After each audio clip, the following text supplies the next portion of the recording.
What's this? Here are the biggest gaming leaks and news you've probably missed this week.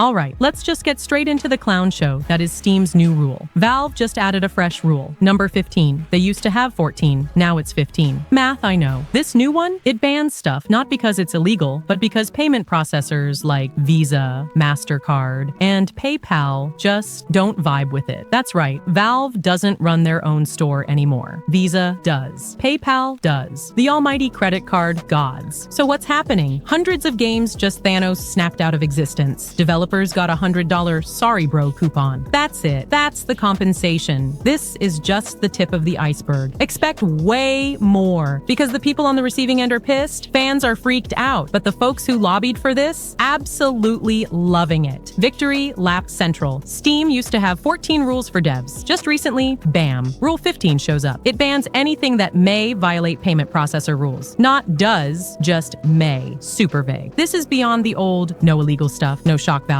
no mislabeled adult content rules. Rule 15 just says, hey, if Visa feels icky, you're out. So what happened? Overnight, eagle-eyed nerds noticed SteamDB's removals page just blew up. Hundreds of adults-only games gone. A lot of them were, weird. Let's just say consent issues or family-friendly in the most unfriendly way. Not illegal everywhere, just sketchy to the processors. But here's the kicker. Valve admitted it. They flat out said, yo, some games might break our payment partners' rules.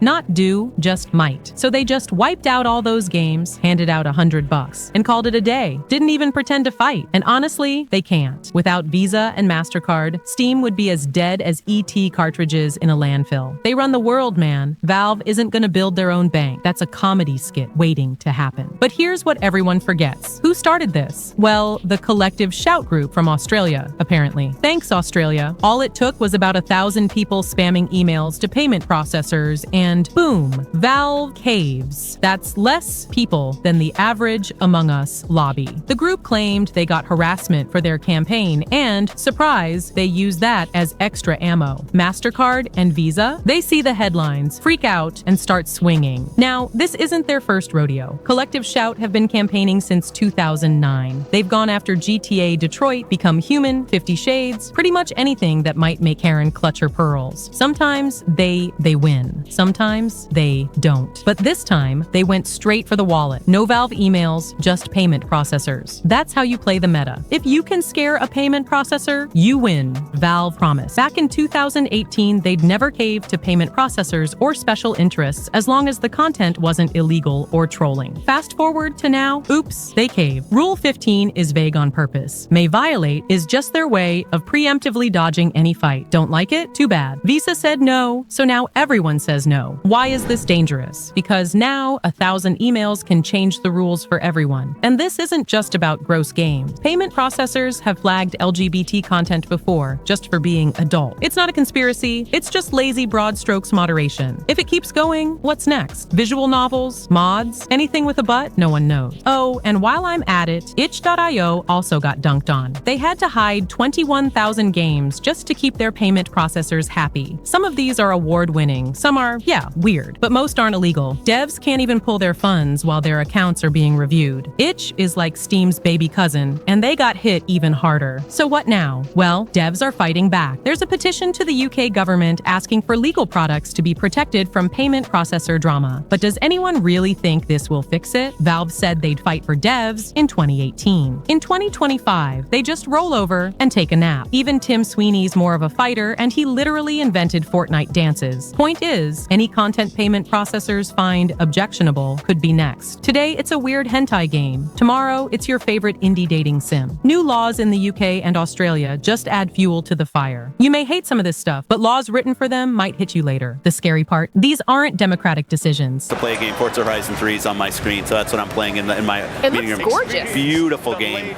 You know, they're doing it 4K on PC. It looks great on Xbox One. High dynamic range. So once you're big enough, you become the infrastructure. restructure. Now that the chaos has finally died down a bit from the massive wave of Xbox layoffs, Microsoft is moving into a new fiscal year, and CEO Satya Nadella just broke his silence with a new statement. But if you were hoping for something with actual substance, you might want to keep your expectations low. Nadella opens his message by acknowledging what everyone's still thinking about, the layoffs. He says, "Before anything else, I want to speak to what's been weighing heavily on me, and what I know many of you are thinking about, the recent job eliminations. These decisions are among the most difficult we have to make. They affect people we've worked alongside, learned from, and shared countless moments with, our colleagues, teammates, and friends." He does at least give a nod to all the people Microsoft just let go, saying, "I want to express my sincere gratitude to those who have left. Their contributions have shaped who we are as a company, helping build the foundation we stand on today. And for that, I am deeply grateful." But, and you can practically set your watch by this, he doesn't dwell on it long before sliding right back into business as usual. In classic corporate fashion, Nadella quickly pivots to Microsoft's next big obsession, AI. To deliver on our mission, we need to stay focused on our three business priorities: security, quality, and AI transformation. We are doubling down on the fundamentals while continuing to define new frontiers in AI. If you read the rest of the statement, it's pretty much all the same. Lots of talk about innovation, progress, staying the course, and transforming the company. Basically, your usual corporate comfort food. No details about helping laid-off employees, no real accountability for the mess, and no actual specifics about how Xbox or any other division is supposed to move forward after gutting so much of its talent. If you're feeling cynical, you're not alone. The way this is being handled, it's hard not to read it as tone deaf. These are real people losing their jobs, talented developers, producers, support staff, all left to figure out their next steps while the company pivots to the next big thing. It's worth saying out loud, we haven't forgotten about those thousands of job cuts, even if the official statements want to sweep it under the rug and get back to hyping up AI. For a lot of people in the Xbox ecosystem, the message is clear: business as usual, even if it means a lot of great people are left behind. After the Xbox One's rough launch, Xbox has spent billions acquiring studios and big franchises, and they have the talent and resources to deliver hit after hit. So why all the layoffs? Why isn't Xbox releasing more blockbuster games? With all that investment, you'd expect them to be dominating. The reality is, building great games and hardware is always tough, but Xbox's issues go deeper than just development challenges. A big part of the problem comes down to culture. Early Xbox was all about excitement and attracting great talent, but as the team grew, it also brought in people who were less competent or even just interested in their own advancement. The more a company grows, the harder it is to filter out bad hires, especially when people in key positions, like producers, art leads, or community managers, are responsible for providing crucial feedback. If that feedback is filtered or misrepresented, decision makers don't get the information they need to make the right call. Over time, Xbox's culture shifted from a meritocracy, where engineers and creators drove decisions, to a system where business interests and patronage started to dominate. This is something that's happened at other big companies too. Success brings power and attention, which can attract people more interested in fame or money than in building great products. These people can end up in high-impact roles, pushing top-down decisions that don't reflect what players or developers actually want. Like when Xbox bundled Kinect with the Xbox One, raising the price, even though data showed players weren't interested. When this kind of culture takes hold, accountability slips, bad ideas get pushed through, while genuine creators get sidelined. And it's tough to reverse because, in many cases, those responsible for mistakes don't face real consequences. In fact, they might even get promoted. The result: layoffs, failed projects, and a lack of real momentum, even with all the right pieces in place. There are exceptions: leaders who listen to their teams and push for the right things. But when top-down decision-making becomes the norm, even good leaders can make mistakes by listening to the wrong people. The best teams are ones where creators and builders are heard, not just the executives. So, while Xbox has the money, franchises, and talent, their real challenge is fixing a culture that's drifted away from what made it special. Xbox is going all in on the Xbox Anywhere strategy, putting Game Pass at the center of its business and stepping away from hardware innovation. Instead of building new consoles themselves, Xbox is leaving that job to hardware partners like Asus. It's a big shift. Rather than competing with PlayStation on unique hardware, Xbox is betting on ecosystem and accessibility, making its games available on as many devices as possible. On paper, the play anywhere approach sounds great. Gamers can play their library across PC, console, handheld, and cloud, no matter what device they have. But there's a catch. Much of this is marketing hype right now. For example, the new Xbox ROG Ally is essentially a reskinned Windows PC with some Xbox features, not a native Xbox console. Most Xbox games on the device run as PC versions, not native console versions, so the Anywhere promise isn't fully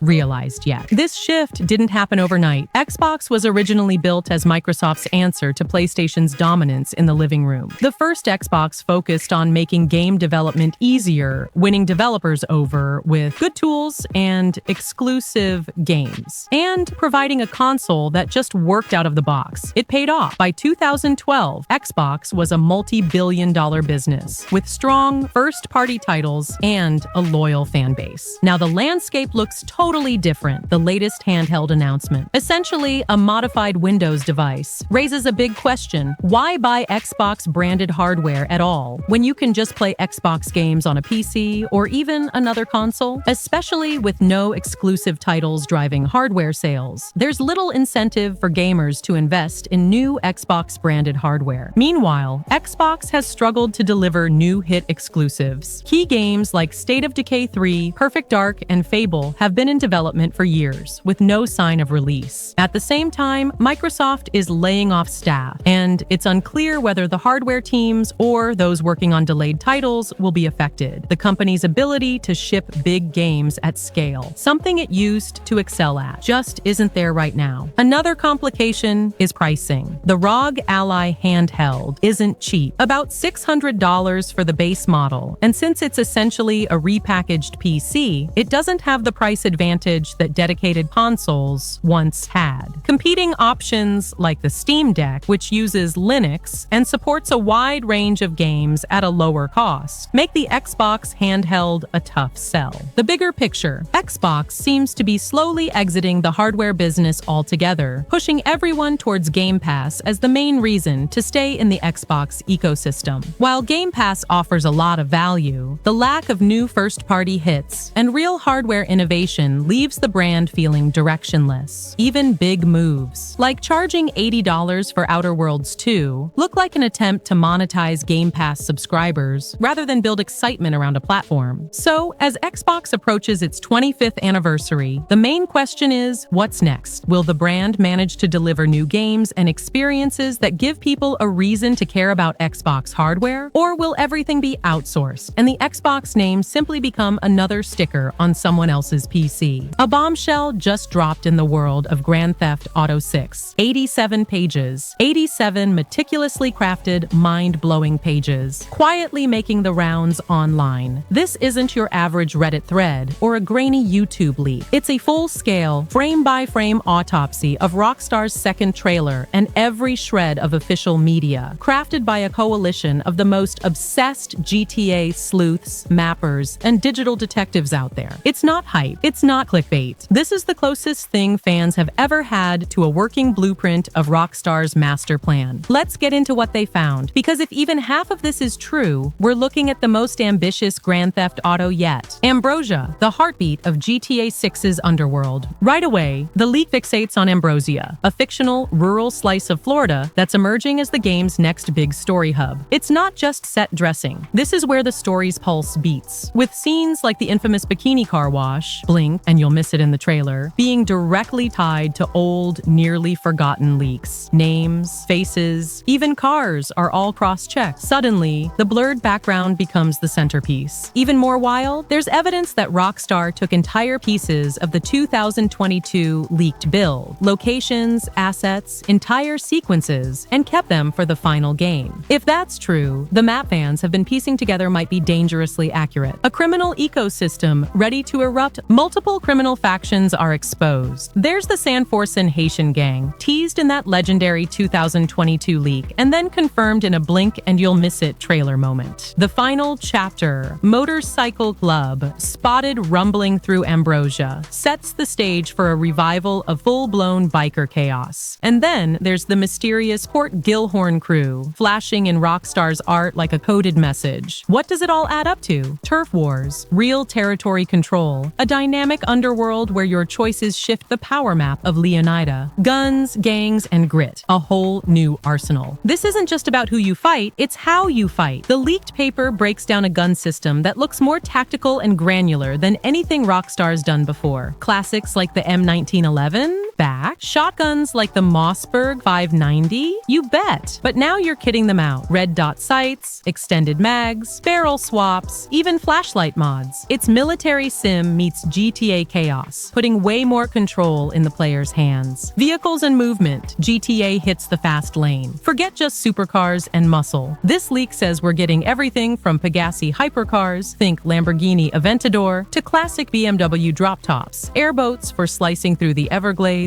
and even a fully operational Vice City Metro mover. That's right, a full urban metro. Fast travel in GTA just got a real-world upgrade, and the city's network of roads and rails hints at a deeper simulation than ever before. The map, Rockstar's most detailed world yet. According to this dossier, GTA 6's Leonida is a living, breathing echo of Florida. Swamps, islands, sun-bleached cities, and rural backroads. We're talking Ambrosia County, Mariana County, Peacock Bay, Mount Caliga, Little Cuba. The kind of diversity that doesn't just look good in a trailer, but rewrites the rulebook for mission design, side stories, and random encounters. Road signs in Port Gilhorn? They aren't just scenery, they're clues. Fans have traced them to real-world inspirations, predicting everything from biomes to climate-driven events in-game. What does it all mean? In plain English, GTA 6 isn't just getting bigger, it's becoming something new. Every pixel, every shadow in those trailers, it's a breadcrumb. Rockstar's hidden world is being exposed, piece by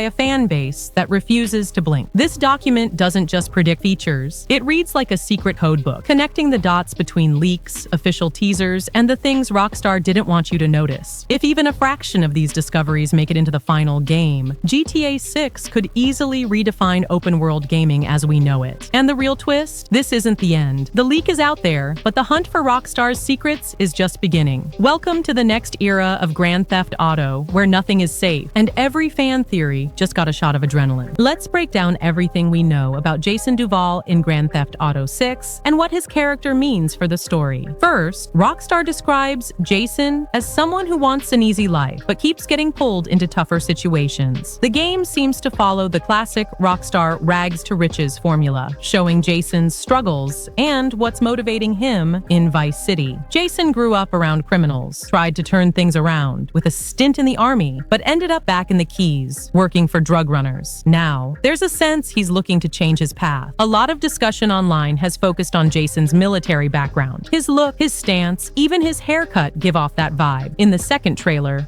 there are scenes with Jason involved in drug running, but there's also footage of him robbing stores, suggesting he might be moving from one type of crime to another. That brings up questions about his motivations and whether he's shifting away from his old crew. There are several hints about his dynamic with Lucia. Dialogue like, "If anything happens, I'm right behind you." Hints at loyalty, maybe even foreshadowing betrayal or a tough choice. Trust seems to be a major theme, with Jason's relationship with Lucia possibly driving some of the story's big twists. Looking at the visuals, there's a shot of Lucia hugging Jason while holding a gun behind his back. A classic Rockstar move to show that not everything is as it seems. The expressions and body language suggest tension, maybe even distrust. Details in the trailers show off Jason's military tattoos, the way he handles weapons, and his overall appearance, all pointing to a disciplined, trained character. Other scenes show Jason lost in thought, possibly reflecting on his past and enjoying moments of normalcy like being out on a boat, which could hint at new activities or side missions. There are shots with other characters like Cal, and some scenes suggest normal social interactions, maybe even activities similar to what we saw in GTA 4 with things like bowling or side events. But even in these lighter moments, the tone stays uneasy, hinting at underlying tension. Other details, like changes in Jason's beard length, might suggest dynamic character customization or growth over time, similar to Red Dead Redemption 2. Small touches like a cigarette in the ashtray might point to character habits or vices. Overall, there's still a lot we don't know about Jason, or or how his story will play out. Rockstar has packed the trailers and screenshots with clues, but the big questions about his arc, his relationship with Lucia, and the direction of the story remain open. If you enjoyed this video, hey, maybe drop a like. It really helps a lot and tells me you want more. Subscribe for day one gaming leaks and news, and check out these videos you probably missed. Trust me, they're worth it.